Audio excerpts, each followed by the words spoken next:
നമ്മുടെ ടീം നമ്മുടെ അളിയന്മാർ വരുന്നുണ്ട്. അളിയന്മാർ നമ്മൾ വരുന്നുണ്ട് കേട്ടോ. അവിടെ ലക്കി ഡ്രോ ഒക്കെ ഇടുന്നുണ്ട്. ലക്കി ഒക്കെ ഒന്ന് ടി വി അടിച്ച് കൊണ്ടുപോകുന്ന വന്നത്. ടി വി അടിച്ച് കൊണ്ടുപോകാൻ വേണ്ടിയാണ്. അതെ, രണ്ടുപേരും ഇട്ടിട്ടുണ്ട്. വരൂ, രണ്ടുപേരും ഒന്ന് വരൂ. നമുക്ക് പ്രൈസൊക്കെ മേടിക്കാനുള്ള തയ്യാറെടുപ്പിലാണ്. ഒത്തിരി സന്തോഷം ചേട്ടാ, ഒത്തിരി സന്തോഷം. രണ്ടുപേരുടെ സെൻറ്ററിൽ ഞാൻ നിൽക്കുകയാണ്. അങ്ങനെ നമ്മൾ എനിക്ക് തോന്നുന്നു സിനിമാ സംഘടനകളുമായിട്ടുള്ള എല്ലാ സിനിമാ സീരിയൽ ആർട്ടിസ്റ്റുകളുടെ സംഘടനയിൽ നമുക്ക് കൈകോർക്കാൻ കഴിഞ്ഞാൽ എനിക്ക് ഒത്തിരി സന്തോഷം. ആത്മയിലുണ്ടായിരുന്നു, അമ്മയിലുണ്ടായി, ഇപ്പോൾ അതേ മായിൽ വന്നിരിക്കുന്നു. ഒരു കുടുംബത്തിൽ വന്ന ഫീല് എന്ത് തോന്നുന്നു ഈ സമയത്ത്? സന്തോഷം തന്നെ. നമ്മൾ വർഷത്തിലൊരിക്കൽ എല്ലാവരും കൂടി ഒരുമിച്ച് ചേരുന്നൊരു പരിപാടിയല്ലേ. അപ്പോൾ തീർച്ചയായിട്ടും എല്ലാ ആളുകളും ഇതിനകത്ത് വരികയും അവരെ കാണുകയും സംസാരിക്കുകയും പരിചയം പുതുക്കുകയൊക്കെ ചെയ്യാൻ പറ്റുന്ന ഏറ്റവും നല്ല ഒരു മുഹൂർത്തമാണ് ഈ വാർഷികം എന്ന് പറയുന്നത്, ജനറൽ ബോഡി എന്ന് പറയുന്നത്. അപ്പോൾ അതിനകത്ത് പങ്കെടുക്കാൻ കഴിഞ്ഞ ഭാഗ്യമാണ്. പിന്നെ സംഘടന എന്ന് പറയുന്നത് എല്ലാവരും കൂടെ കൂട്ടായിട്ട് നിൽക്കുമ്പോഴല്ലേ. ഒറ്റയ്ക്ക് നിന്ന് കഴിഞ്ഞാൽ ഒന്നുമില്ലല്ലോ. ഒന്നിച്ച് നിന്ന് കഴിഞ്ഞാൽ നമുക്ക് എന്ത് സംഗതികൾ വരുമ്പോഴും നമുക്ക് നേരിടാൻ പറ്റും. അത് തന്നെയാണ് അതിൻ്റെ ഏറ്റവും വലിയ വിജയം. അപ്പോൾ അങ്ങനെ ഒരു സംഘടന ഞാനും പങ്കാളിയായതിൽ വലിയ അഭിമാനമുണ്ട്. ഇതൊരുപാട് കാലം മുന്നോട്ട് പോട്ടെ എന്ന് ആശംസിക്കുന്നു. ഒരുപാട് സന്തോഷം. കാരണം വെച്ചാൽ ഇപ്പോൾ ഏറ്റവും വലിയ സന്തോഷം എന്ന് പറയുന്നത് ഹൈദരാബാദിയെ കാണണമെങ്കിൽ നമ്മുടെ സംഘടനയുടെ പരിപാടിയിൽ വന്നാൽ മതി. അത് മറ്റേ നമ്മൾ സിനിമ പ്രൊമോഷനിലൊക്കെ പോകുമ്പോഴാണ് കാണാൻ പറ്റുന്നത്. ഇപ്പോൾ ഇവിടെ നമ്മുടെ ആത്മയുടെയും അമ്മയുടെയും വീട്ടിൽ നമ്മുടെ മായുടെയൊക്കെ പരിപാടി സ്ഥലത്ത് വന്നാൽ ഹൈദരാബാദി ഒന്ന് കാണാൻ പറ്റില്ല. ആ ഒരു അടിപൊളി അടിപൊളിയായിട്ടോ. അതല്ലേ നമുക്കിനി പെട്ടെന്ന് പറയാം. ഹൈദരാബാദി ഇവിടെ ഉണ്ട്, മായുടെ പരിപാടി അക്കടത്തുണ്ട്, അല്ലെങ്കിൽ ആത്മയുടെ പരിപാടി നമ്മളവിടെയും പൊളിച്ചല്ല. അല്ല, അത് എന്നെ സംബന്ധിച്ചോളം നമ്മൾ ഈ സംഘടനകളെല്ലാമായിട്ട് ഒരുമിച്ച് നിൽക്കുന്നുണ്ട്. നമ്മളെ വിളിക്കുന്നു, ഈ സംഘടന വർക്ക് ഏറ്റെടുക്കണമെന്ന്. അപ്പം തന്നെ നമ്മൾ ഏറ്റെടുക്കുവാണ്. എന്നുവെച്ചാൽ നമുക്കും നിങ്ങളാണ് എൻ്റെയൊക്കെ പ്രചോദനം. നിങ്ങളില്ലെങ്കിൽ ഞാനില്ല, അല്ലേ? നിങ്ങൾക്കും എന്നെ വേണം, എനിക്കും നിങ്ങൾ വേണം. ജീവികൾക്കൊക്കെയും വേണമല്ലോ മറ്റു ജീവികൾ തന്നെ സഹായം. അങ്ങനെയാണ് തീർച്ചയായിട്ടും. അത് തന്നെയാണ്, അതാണ് എൻ്റെ വലിയ ഒരു ഭക്തി പറഞ്ഞിട്ടില്ല. അല്ല, കറക്റ്റാണ്. കറക്റ്റല്ലേ? എല്ലാവർക്കും അങ്ങോട്ടും ഇങ്ങോട്ടും പരസ്പര സഹായമൊക്കെ വേണം. ആ കൊടുക്കൽ വാങ്ങൽ ഇവിടെ നടക്കുന്നുണ്ട്. അപ്പോൾ ഒത്തിരി സന്തോഷം. നിങ്ങൾ രണ്ടുപേരും ഒരുമിച്ച് എനിക്ക് നിർത്താൻ പറ്റിയ സന്തോഷം. ഞങ്ങളുടെ റെഡ് കാർപ്പറ്റിൽ പ്രൈസ് ഉണ്ട് കേട്ടോ. ടി വി ആണ് മെഗാ പ്രൈസ് നമ്മൾ തരുന്നത്. ടി വി ഉണ്ട്, പ്രൈസുകളുണ്ട്. പിന്നെ അജ്മി തരുന്ന പ്രൈസ് ഉണ്ട്, മൈജി തരുന്ന പ്രൈസ് ഉണ്ട്. പിന്നെ IFA തരുന്ന ഒരു ബെഡ്റൂം സെറ്റ് ഗെയിം ഷോയിൽ ബെഡ്റൂം അവിടെ ഇട്ട ബെഡ്റൂം കൊണ്ട് സെറ്റ് ചെയ്ത് തരും. അതെല്ലാം നമ്മൾ അറേഞ്ച് ചെയ്തിട്ടുണ്ട്.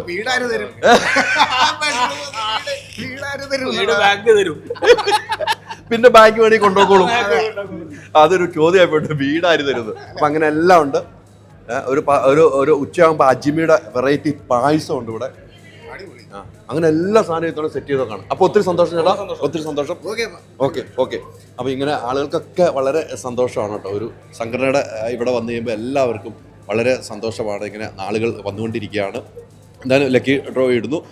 ലക്കി ഇട്ടിട്ടും കൂടി പോരാട്ടോ. നമുക്കൊന്ന് ഒന്ന് സംസാരിച്ചിട്ട് വേണം. അവിടെ ഇട്ടോ, അവിടെ ഇട്ടിട്ട് പോരാ. നിങ്ങൾക്ക് പ്രൈസ് മൈജി തരുന്ന ഒരു ടി വി ആണ് കേട്ടോ. അതവിടെ ഇട്ട് കൃത്യമായിട്ട് പോകണം. എന്തായാലും ഒത്തിരി സന്തോഷമുള്ള മുഹൂർത്തമാണ്. നമ്മൾ സംഘടനയുടെ ഒരു സംഘടനയുടെ ഒരു പ്രവർത്തന രീതി ഞാൻ ഇവിടെ വന്നപ്പോൾ ഒത്തിരി പേരെ സഹായിക്കുന്നു. സംഘടന എന്നുള്ളതാണ് ഏറ്റവും പ്രത്യേകതയായിട്ട് നമ്മൾ കാണുന്നത്. നമ്മുടെ സ്നേഹിതം വരുന്നുണ്ട്, ഇവിടെ പ്രസാദം വരുന്നുണ്ട്.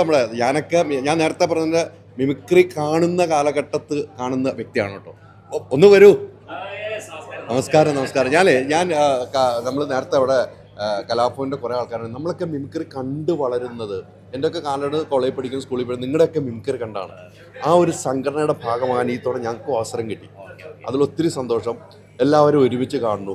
എന്ത് തോന്നുന്നു? ഭയങ്കര ഒരു പോസിറ്റീവ് വൈബ് തന്നെയാണ്. ഞങ്ങൾ വർഷത്തിലൊരിക്കലാണ് ഇപ്പോൾ ഞങ്ങൾ കൂടുന്നത്. ഇടയ്ക്കിടയ്ക്ക് നമ്മൾ സുഹൃത്തുക്കളൊക്കെ പല പല പ്രോഗ്രാംസിൽ കാണാറുണ്ടെങ്കിലും ഇതൊരു ജനറൽ ബോഡി എന്ന് പറയുമ്പോൾ ഭയങ്കര ഒരു വൈബ് തന്നെയാണ്.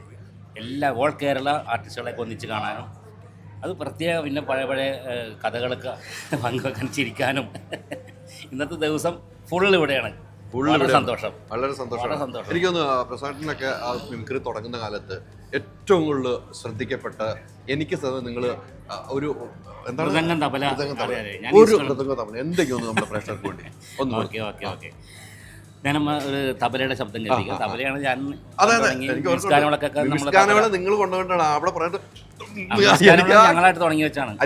നിങ്ങളൊക്കെ കൂടി ഒരു സാധനമല്ലേ. പിന്നെ ഗൾഫിൽ അബിയുടെ ട്രൂപ്പ് ഞങ്ങൾ പോയി ഫസ്റ്റ് ഗൾഫിൽ മിംസ് ഗാനങ്ങൾ നടന്നത് ഞങ്ങളാണ്. കൊച്ചിൻ സാഗർ 12 പാട്ട് ആണ് അന്ന് പാടിയത്. 12 പാട്ട് തൊണ്ട നിർത്താണ്. 1 മണിക്കൂർ കോമഡിയും ആയിട്ടുള്ള കാലഘട്ടം അല്ലേ. നമുക്കൊന്ന് പ്രേക്ഷകർക്ക് ഓക്കെ തബലയുടെ ശബ്ദം.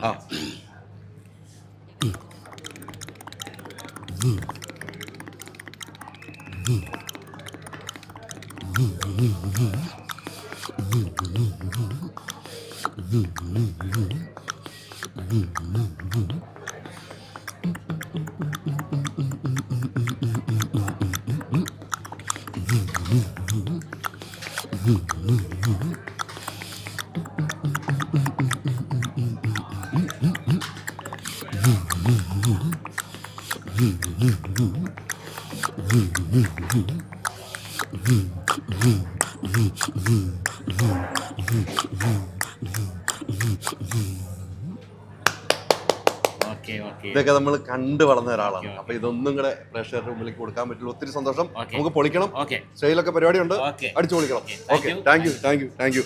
ഒരു മിനിറ്റ് വരുമോ? ഒരു മിനിറ്റ് വന്നിട്ട് പോകും. എന്താണ് ഇങ്ങനെ പോകുന്നത്? ലക്കി ഇട്ടറും കൂടി വരണം, അതാണല്ലോ. പറയൂ.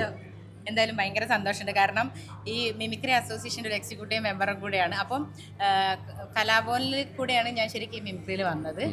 മിമിക്രി സ്റ്റേറ്റ് വിന്നറായിരുന്നു. അങ്ങനെ കലാഭവനിലെത്തി. അപ്പോൾ എനിക്ക് തോന്നുന്നു ഈ സംഘടന തുടങ്ങുന്നതിന് മുന്നേ മാക് എന്ന് പറഞ്ഞൊരു സംഘടനയായിരുന്നു ആദ്യം. അപ്പം അന്ന് തൊട്ട് ഞാൻ ഈ സംഘടനയിലുണ്ട്. അപ്പോൾ ഒരുപാട് സന്തോഷമുണ്ട്. അപ്പോൾ ഞങ്ങൾ മിമിക്രിക്കാരെല്ലാവരും കൂടെ ഇന്ന് അടിച്ച് പൊളിക്കാൻ പോകും. അപ്പോൾ ഞങ്ങൾ ഇത്തവണ ഇവിടെ എത്തിയിട്ടുണ്ട്. അതാണ് ഏറ്റവും വലിയ സന്തോഷം. കാരണം മറ്റു ഞങ്ങളുടെ പ്രോഗ്രാം പുറത്താരും കാണില്ല. ഇത് ഭയങ്കരമായിട്ട് നിങ്ങളിലൂടെ എല്ലാവരും കാണും. അപ്പോൾ നമുക്ക് അടിച്ചു പൊളിക്കണം കേട്ടോ, അടിച്ചു പൊളിക്കണം. എനിക്കൊന്ന് ഞാൻ കുറെ ആളുകൾ ചോദിച്ചോട്ടെ, അസോസിയേഷൻ ചെയ്യുന്ന നല്ല പ്രവർത്തികൾ പറയോട്ടെ, ഒത്തിരി പേരെ സഹായിക്കുന്നു, അങ്ങനെ ഒരുപാട് പേർക്ക് വീടുകളായിക്കോട്ടെ. എനിക്ക് ഏറ്റവും സന്തോഷം തോന്നിയ ഒരു കാര്യം എന്ന് വെച്ചാൽ നമ്മളിപ്പോൾ എന്ത് ഇൻഷുറൻസും കാര്യങ്ങളും എടുക്കുകയാണെങ്കിൽ നമുക്ക് അതിൻ്റെ ഫോം ഫില്ല് ചെയ്യാനും അതിൻ്റെ കാര്യത്തിനൊക്കെ ഒരുപാട് ബുദ്ധിമുട്ടുണ്ട്. ഇതൊരു കോള് മതി. അപ്പം പലപ്പോഴും ഇപ്പം എൻ്റെ അച്ഛൻ ഗവൺമെൻറ് എംപ്ലോയി. അപ്പോൾ അച്ഛനൊക്കെ പറയും കലാകാരന്മാരായി ഒന്ന് വീണ് കിടന്നാൽ അതിനാണ് എല്ലാവരും ഈ പെൻഷനായിട്ടും കാര്യങ്ങളായിട്ടും. പക്ഷേ കലാകാരന്മാർക്കും കലാകാരികൾക്കും ഞാൻ ഈ ഒരു സംഘടനയിലുള്ളത് കൊണ്ട്, അല്ലെ എല്ലാവരും ഈ ഒരു സംഘടനയിലുള്ളതുകൊണ്ട് ഏറ്റവും വലിയ ഗുണം എന്താ വെച്ചാൽ നമ്മളൊന്ന് കാലിടറി ഹോസ്പിറ്റലായി ഒരൊറ്റ കോളിൽ നമുക്ക് ഇവരവിടെ എത്തും. പൈസയായിട്ടും സഹായമായിട്ടും ഒക്കെ അവരവിടെ എത്തും. അതാണ് ഇതിന്റെ ഏറ്റവും വലിയൊരു ബലം എന്ന് പറഞ്ഞു കഴിഞ്ഞാൽ. അല്ല, ഒരു വനിത എന്ന നിലയിൽ ഈ പറഞ്ഞ കുറെ നാളുകളായിട്ട് ഇതിനകത്തുണ്ടെന്ന് പറഞ്ഞു. അതിന്റെ ഒരു സന്തോഷം വേറെ എല്ലാവരും അല്ലേ. അപ്പൊ നമുക്ക് സ്റ്റേജിൽ അടിച്ചു പൊളിക്കുമല്ലേ? പിന്നല്ലാണ്ട് ഇന്ന് ഞങ്ങളുടെ ഡേ ആണ്. നമുക്ക് പൊളിക്കണം. അപ്പൊ ഒത്തിരി സന്തോഷം. എന്തായാലും മൈജി വീട്ടിലൊരു വാഷിംഗ് മെഷീൻ എന്ന പദ്ധതിയുമായി മുന്നിട്ടിറങ്ങിയിരിക്കുന്നു. ഈ പദ്ധതി പ്രയോജനപ്പെടുത്താൻ അടുത്തുള്ള മൈജി ഫ്യൂച്ചർ സ്റ്റോറിലെത്തൂ. MyG future, experience the next. പൂവ് പോലൊരു പുട്ടുണ്ടേ അജ്മിയുടെ പുട്ടും വിളമ്പാം നല്ല വിശേഷം. അജ്മി സ്റ്റീം മെയ്ഡ് പുട്ടുപൊടി.